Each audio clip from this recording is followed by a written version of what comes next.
저자님 이제 요즘 시국을 좀 안 여쭤볼 수가 없을 네. 것 같아요. 지금까지 이제 2015년에서 2022년까지 오면서 네. 어떻게 보면 부동산 대세 상승기가 네. 지속되었다고 네. 볼 수가 있을 것 네, 같잖아요. 맞아요. 근데 앞으로는 많은 전문가분들이 조금씩 네. 이제 좀 대세 하락이 아니냐 네. 그런 의견을 주고 계시더라고요. 네. 좀 이렇게 투자 방법이나 접근 방법이 좀 달라야 될까요? 어떻게 현재 좀 상황은 어떻게 보시는지 궁금하고 그렇습니다. 일단은 말씀하신 것처럼 워낙 많이 상승을 했기 때문에 지금 무리해서 뭐 연끌 투자를 한다거나, 물론 이제 연끌 투자가 힘들긴 해요. 지금 제도상 힘들긴 한데 자신의 뭐 자산 규모나 아니면 월 소득 대비해서 무리하게 투자하는 거는 조금 비추천 드리는 것 같아요. 저는 만약에 저도 이제 제 동생이 사회 초년생이고 자산이 아직 없어요. 뭐 급여도 이제 많지 않고, 그래서 저한테 물어보더라고요. 집을 사야 되냐라든가 뭐 이런 걸 물어보는데, 이미 좀 많이 올랐기 때문에 조금 안전한 투자처 있잖아요. 지금 뭐 구축, 그 외곽지의 구축 같은 경우라든가 이런 경우를 사는 경우는 혹시 모를 하락기나 조정기가 오면 좀 힘들 거라는 생각이 들어서, 지금 조금 할 수 있는 투자라고 보면은 미래에 신축이 될 거나, 아니면 신축을 살 수 있으면 신축을 사는 게 가장 좋고, 뭐 재건축이나 재개발 요즘 많이 사람들이 보는 이유가,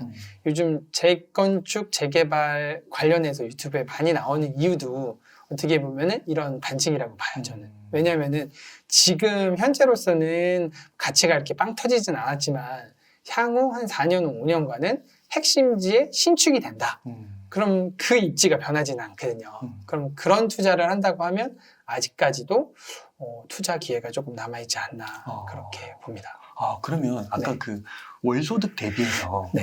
어느 정도가 부동산이 들어가면 네. 적당하다고 보세요? 일단 이자 비용인 것 같아요. 예를 들어 원금하고 이자를 상환하는 비용인데, 저 같은 경우는 처음에 투자할 때는 한 40% 정도는 원리금 상환을 했던 것 같아요. 그러니까 적금을 안 들고, 그 예를 들어서 월 300을 번다. 그럼 생활비로 150을 쓰고, 예를 들어서 150은 원리금 이자를 쓰는 거죠. 그런 개념으로 간 거예요. 왜냐면 적금을 따로 들어서는 힘드니까, 적금을 모을 때는 이제 종잣돈을 모을 때는 적금을 들고, 이제 투자를 할 때는 적금을 드는 게 아니고 자산에 적금을 드는 거죠. 집에다가. 네. 그런 개념으로. 그래서 한 40에서 50% 정도 네. 그렇게 생각하면은 크게 위험하지는 않다. 일단 내 생활할 거 다 생활을 하니까 뭐 생활하는데 힘들지는 않기 때문에 그 정도는 원금하고 이자를 같이 상환했을 테니까 어찌됐든 간에 내 이자도 내고 원금도 갚고 있기 때문에, 이자만 다 한 40, 50% 낸다 그러면 그거는 조금 오버페이스라고 보고요. 원리금을 같이 상환하는 개념이라고 하면 그 정도는 크게 무리하지 않는 선이라고 보입니다. 그럼 30년 정도 보는 건가요? 일단은 주택 같은 경우는 보통 최대한 길게 해놓죠. 왜냐면은 길게 해놔야 아무래도 이제 내는 금액이 좀 줄어들긴 하니까. 네. 그럼 그게 한 20년, 30년 되나요? 네, 한 30년, 35년 이렇게 해놓은 것 같아요, 저 같은 경우. 네. 그 다음에 지금 또 이슈 중에 하나가 네. 미국이 금리 인상한다고 하고, 네, 맞아요. 이제 한국에서도 금통이 열리면 네. 바로바로 인상할 네. 거라고 하잖아요. 네. 여기에 대해서는 좀 어떻게 생각하세요? 금리에 대한 대비는 좀 필요한 것 같기는 해요. 왜냐면은 아무래도 금리가, 저도 과거에 계약해놓던 걸 보니까 막 1%씩 올라가더라고요. 네. 올라가요? 네, 변동금리로 올라가더라고요. 물론 이제 고정금리를 해놓으신 분은 상관없는데, 보통 워낙 금리가 낮았기 때문에 뭐 5년 변동 이렇게 해놓으셨을 경우가 많은 것 같아요. 그래서 금리가 올라가면 아무래도 이제 내 생활비라든가 이런 게 좀 줄어들 수가 있기 때문에, 그거는 좀 관리를 어느 정도 자산에서 그 비율을 맞춰야 된다고 봐요. 예를 들어서 내가 한 6대4 정도로 비율을 놨다. 그러면 상대적으로 좀 갚는 금액을 좀 크게 한다든가 해서, 아니면 남아있는 종잣돈을 조금 상환을 해서 그 부채하고 자본의 비율을 어느 정도 밸런스를 맞춰 놓는 게 혹시나 모를 금리 뭐 상승기에 좀 대비하는 방향이지 않을까 생각이 좀 듭니다. 그렇군요. 네. 그러니까 지금 아무래도 분위기가 조금 옛날만치는 못한 것 같아서, 그 사실은 이제 주택 같은 거를 구매할 때, 투자를 할 때 네. 아파트 그냥 그게 제일 쉬운데, 네. 근데 이제 재개발, 재건축 이런 것도 네. 이제 생각을 해야 되는 게, 네. 그 쉬운 투자 방법이 어떻게 보면 좀 너무 올라갔으니까 맞아요. 그런 식으로 생각을 하는 거고, 재건축, 재개발은 또 공부할 게 많겠네요. 공부할 게 많더라고요.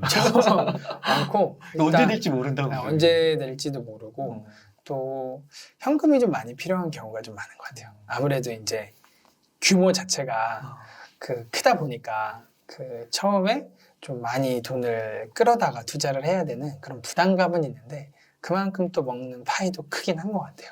이게 장단점은 모든 어떤 투자처든 완벽한 건 없는 것 같아요. 뭐 고수익을 내고 안전하다? 이런 거는 현실적으로 없다고 봅니다. 그러니까 주식도 보면은 되게 좋은 기업 주식 사놓고 네. 해도 뭐 5% 10%만 떨어져 불안하면 네. 또 바로 팔아버리고 그렇죠. 있잖아요. 근데 공부한 사람들은 네. 그거를 버티면서 오히려 더 사고 더 사고 매수하고 뭐 분할 매수하고 장기적으로 가져가고 결국은 그런 분들이 승리하고 그런 것 같아요. 그러면은 이게 좀 섣부른 결론일 수도 네. 있지만 만약에 그런 공부가 좀 어렵고 네. 안 되시는 분들이라면 지금 섣불리 막 네. 그 아파트를 네. 구매한다거나 서울 네. 수도권이 좀 많이 네. 오른 지역. 그쵸. 만약에 내 자산이 있거나 네. 아니면 월 소득이 높으신 분들은 상관없을 것 같아요. 뭐 버틸 수 있으니까 장기적으로 가져가면 되니까. 근데 내가 자산이라든가 이런 것도 적고 처음 투자를 하고 급여도 적고 이런데 너무 무리하게 지금 진입을 거의 못한다고 봐야 될 것 같아요. 그래서 뭐 무리하게 지금 투자를 하는 거는 조금 관망을 하면서 공부를 해서 나에게 맞는 투자처를 찾는 게 중요한 것 같아요. 왜냐면은 사람마다 상황이 다 다르잖아요. 그쵸. 어떤 한 가지 방법 정답이 있는 게 아니니까 어떤 상황이 다 다르기 때문에 자신만의 방법을 찾는 게 최선인 것 같아요. 어떻게 보면. 그거를 어떻게 찾냐는 거는 말씀드린 것처럼 책이나 강의나 스터디나 이런 거를 하다 보면 아, 나는 이 정도 할 수 있겠다. 아, 이거를 하면 내가 돈을 벌 수 있겠다. 불릴 수 있겠다. 이런 오는 시점이 있거든요. 반짝하는 시점이 있어요. 그럼 거기를 이제 파고드는 거죠. 그러니까 이게 보편적인 확률은 좀 네. 낮을 수 있어도 네. 정말 말씀하신 것처럼 뭐 내 자녀가 초등학교 입학식이고 네. 그리고 어느 정도 자산이 있고 네. 근데 금매가 나온 거예요. 네. 그러면 살 수도 있는 거잖아요. 그렇죠. 사죠. 저라면 사겠어요. 왜냐면 저도 올해 첫째 아이가 초등학교 가거든요. 네. 근데 이제 정착을 해야 된다는 니즈가 있어요. 그러니까요. 왜냐면 초등학교를 한번 가면 그 중간에 옮기는 게 아이들한테도 좀 안 좋다, 정서적으로 안 좋다고 하더라고요. 왜냐면은 그 또래 형성이 돼 있는데 친구들이 있는데 이사를 가버리면 그 또래 형성이 깨져버릴 수가 있다고 하더라고요. 육아 뭐 전문가들 얘기하는 거 들어보면 실제로 저도 초등학교 때 이사를 한번 했는데 그런 게 좀 깨져서 좀 적응하는데 좀 힘들었던 경험이 있어요. 그래서 저희 아이들한테는 뭐 그런 거를 좀 해주고 싶지 않다 이런 게 있기 때문에 만약에 제가 초등학교 학년기에 그 부모라고 하면 어느 정도 한 30대 후반에 40대 정도 됐으니까 어느 정도 급여도 좀 받으실 거고 자산 규모도 있다라고 하면 상대적으로 좀 급매물 이렇게 좀 시장이 얼어 있을 때 급매물을 잡으면 오히려 또 기회가 될 수도 있죠. 그러니까 사람마다 이런 상황이 다 다른 것 같아요. 네. 그렇죠. 그리고 또 아까 뭐 30년 이렇게 보고 말씀하신다고 네. 하면 뭐 소득도 어느 정도 네. 이렇게 있다고 하면 네. 또 나중에 네. 또 오를 거고 네. 장기적으로는 네. 당연히 그 인플레이션 반영이 네. 오를 거니까 그렇게 보면 좋겠군요. 네. 그러면 혹시 저자님께서는 네. 아까 그 포트폴리오가 7대3 정도라고 네. 하셨는데 요즘 뭐 리밸런싱 같은 거 네. 하고 계신가요? 그쵸. 그 ETF 투자 이런 거는 조금씩 많이는 안 하고요. 저는 뭐 한 달에 한 번씩 한다 하시는 분들이 있는데 한 두세 달에 한 번 보나? 잘 안 보는 것 같아요. 왜냐면은 그 예전에 연금 보험 이런 걸 좀 많이 들어놨었거든요. 보험.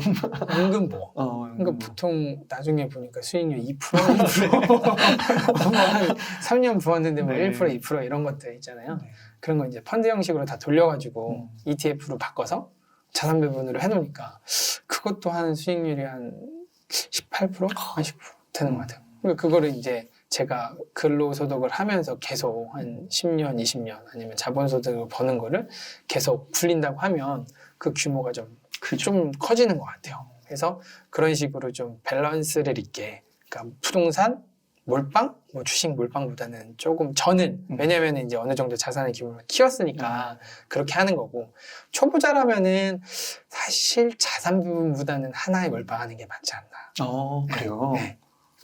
왜냐면 내가 예를 들어 한 1,000만 원 있는데 이거를 뭐 100만 원씩 쪼개서 뭐 금 사고 뭐 달러 사고 뭐 주식 사고 부동산 사서는 부자가 되기는 힘들지 않을까.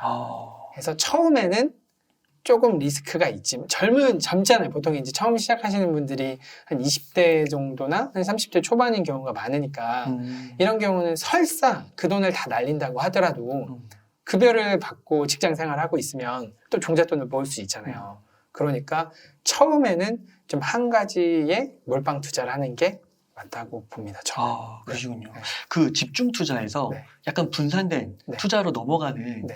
좀 그 자산의 경계점이 좀 있을까요? 저는 자산, 순자산 기준으로 한 10억 정도부터는 이제 조금, 이거를 좀 밸런싱을 좀 맞춰야 되겠다 해서 조금씩 이렇게 좀 낮춘 것 같아요. 네. 그러면은 10억 전까지는 네. 뭐 부동산이면 부동산. 주식이면 주식, 아. 이렇게 좀 그것만 좀 아. 몰빵을 해야 그 정도까지 자산을 불릴 수 있을 거예요. 왜냐면은 보통 재테크 시작하시는 분들이 1차 목표가 보통 10억, 10억 보통 순자산 10억으로 보잖아요. 그렇다 보니까 그렇게 좀 불리려고 하면 그때까지는 좀 집중을 해야 되지 않나. 그렇게 봅니다. 그러면은 그 저자님께서는 부동산으로 그렇게 처음에 초기를 시작하신 거고, 네. 그 다음에 매도도 하신 건가요? 계속 모아가는 스타일이신 건가요? 매도를 저는 모았어요. 아, 모으는 스타일이세요? 네, 모았어요. 모으고 최근에는 이제 정리를 하려고 조금 보고 있어요. 그러시군요. 네. 오히려 그런 선택이 도움이 됐던 것 같아요. 왜냐면 상승 랠리가 있었기 때문에 가지고 있으면서 자산의 규모가 좀 늘어나니까 아무래도 부동산은 정말 좋은 거를 하나 사서 오래 갖고 있는 게 답인 것 같아요. 주변을 봐도 주변에 이제 부동산으로 성공하시는 사람들 봐도 이제 자주 매도해서 이제 단기로 매도해서 차익을 내는 거는 좀 한계가 있다고 좀 보기는 해요. 그러면 하나를 좋은 걸 사서 그게 이제 가치가 올라가면 거기서 또 약간의 대출 레버리지를 쓰고 그런 식으로 했어요, 저는. 근데 이제 물론 이제 지금은 그게 좀 제한될 수는 있는데 큰 틀은 그렇게 해야지 좀 부자가 되지 않을까. 왜냐면은 지금 사이클이 지금 뭐 올라갔다가 조정이나 내려간다고 하지만 또 이런 게 언젠가 또 분명히 올 거란 말이에요. 근데 그거를 알고 있는 거 하고 모르고 있는 거하고는 좀 다르다고 봐요. 그래서 다음번 상승 랠리에는 저도 그때는 몰빵을 또 하겠죠. 해서 최대한 극대화를 하는 걸로 뭐 하겠죠. 그 여러 채를 이렇게 좀 보유한다고 하면 그게 이제 예를 들면 요즘 그 보면은 그 2년 거주해야 비과세가 되잖아요. 그럼 거주를 안 하게 되는 집도 갖게 되는 거잖아요. 그러면 그런 집을 매도를 한다고 했을 때 정리를 할 타이밍이 와서 근데 세금이나 이런 걸 고려했을 때 남는 게 있나요? 그래서 저는 약간 주택하고요 비주택을 섞어놨어요. 아, 그러셨군요. 그래서 세금 문제 때문에 뭐 그 소위 말하는 갭 투자로 뭐 열채식 사고 이런 건 안 했어요. 뭐 지방 투자 이런 거는 안 하고 그냥 수도권에 분양권이나 핵심지로 해서 보통 그런 것들이 한 2배씩 오르니까 하나가 뭐 한 3, 4억씩만 올라도 2개면 뭐 엄청 올라가잖아요.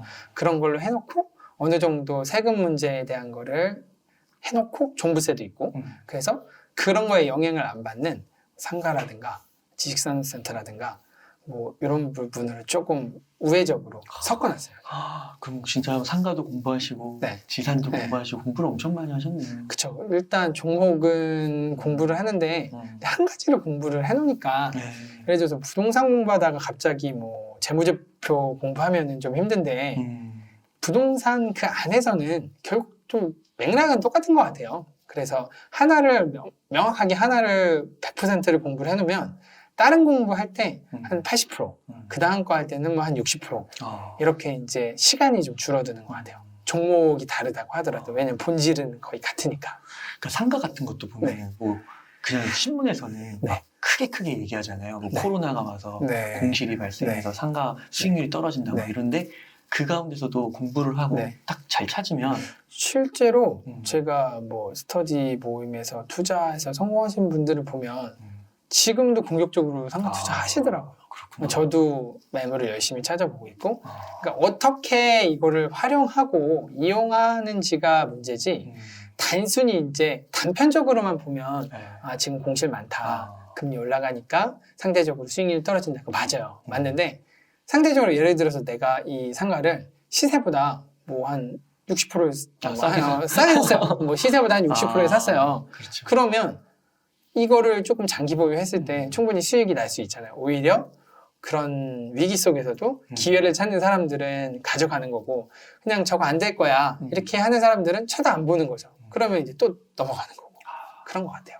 역시 좀 공부를 하더라도 구체적으로 네. 디테일하게 봐야겠네요. 네.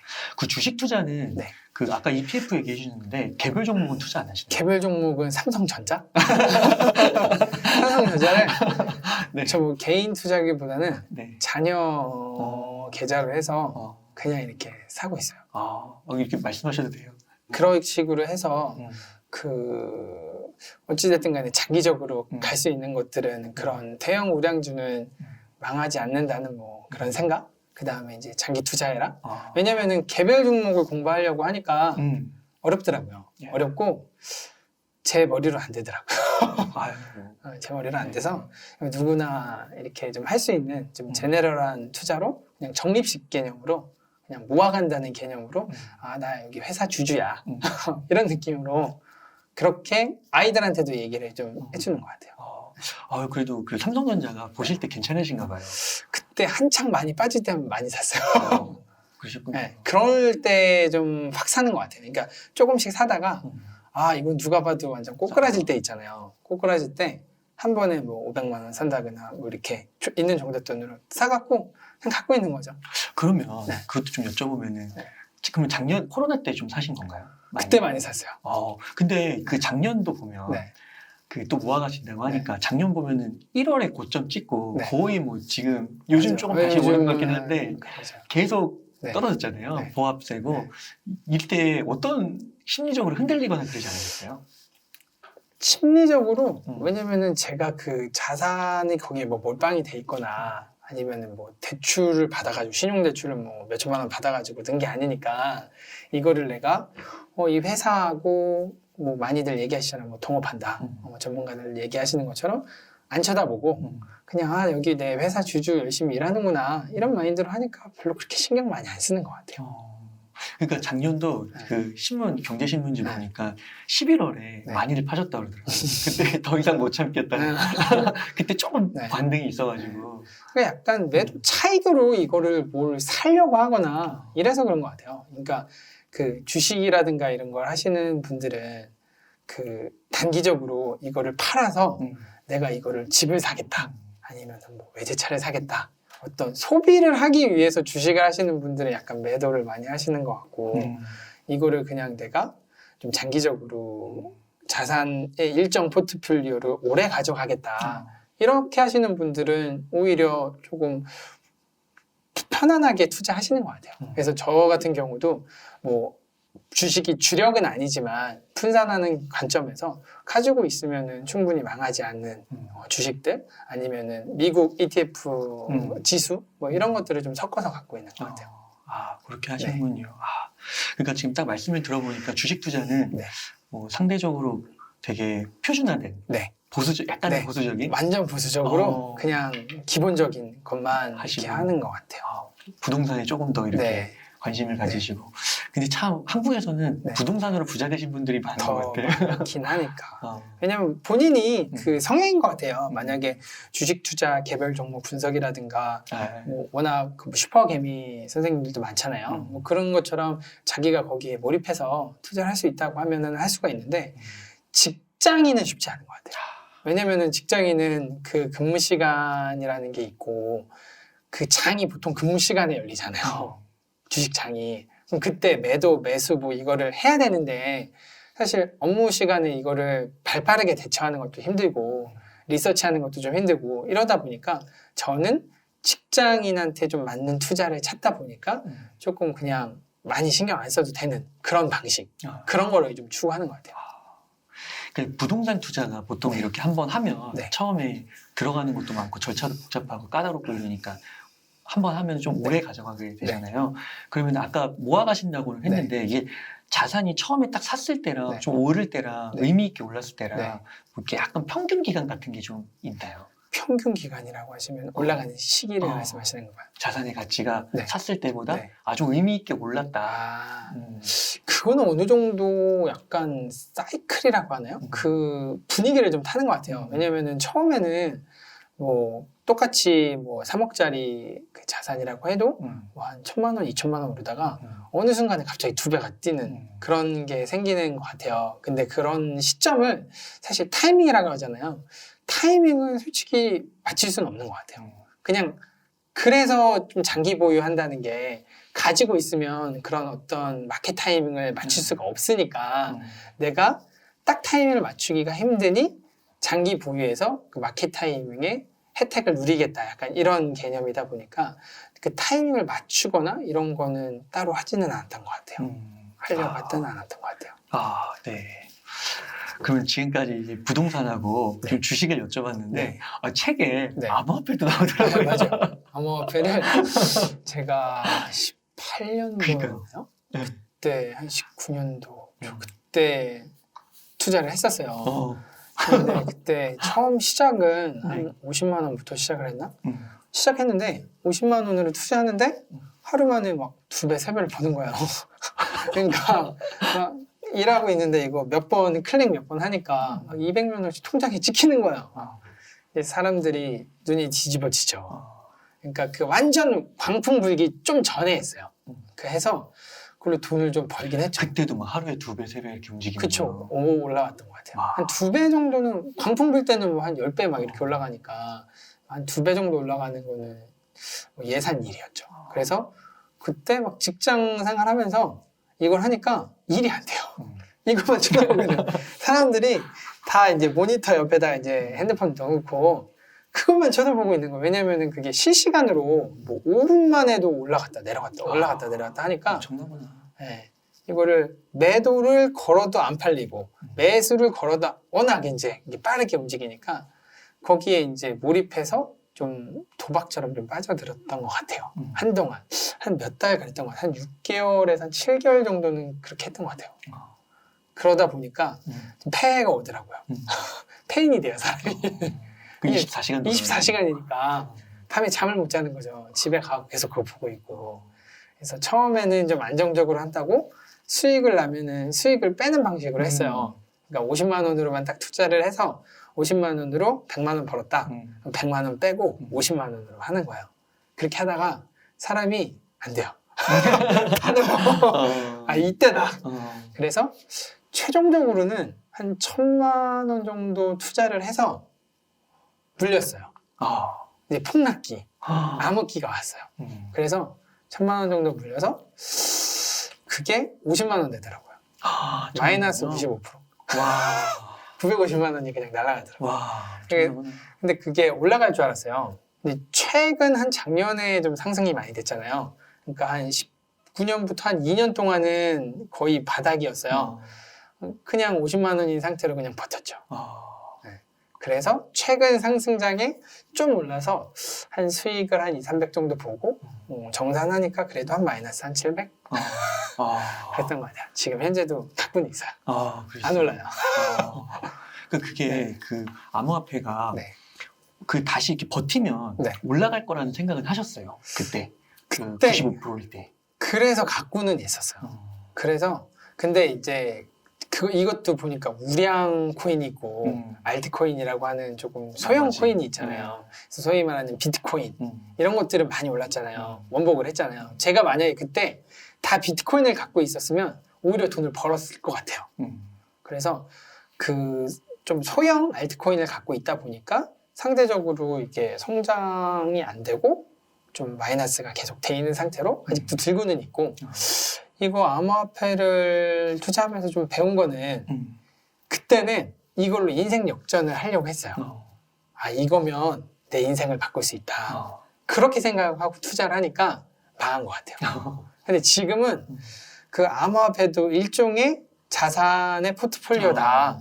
그래서 한 순자산의 한 8% 정도는 그냥 비트코인으로 넣어두는 거죠. 이게 뭐 올라가든 내려가든 망하든 내가 이게 영원히 돼도 내가 이제 살아가고 이 자산을 늘리는데 크게 의미 있지는 않다. 그래서 다만 이게 대박이 날 수도 있잖아요. 진짜 10배가 오를 수도 있고 20배가 오를 수도 있으니까 그거를 일부 묻어놓는다는 관점으로 이렇게 지금은 하고 있어. 그래서 과거 한 2, 3년 전하고 지금하고 아예 마인드가 바뀐 거죠. 보는. 물론 똑같이 투자를 해도 보는 마인드, 시각이 좀 바뀐 것 같아요.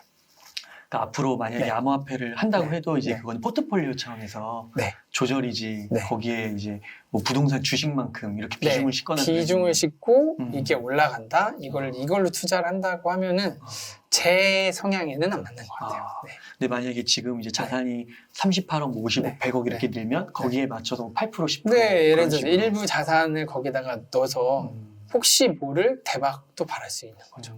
네.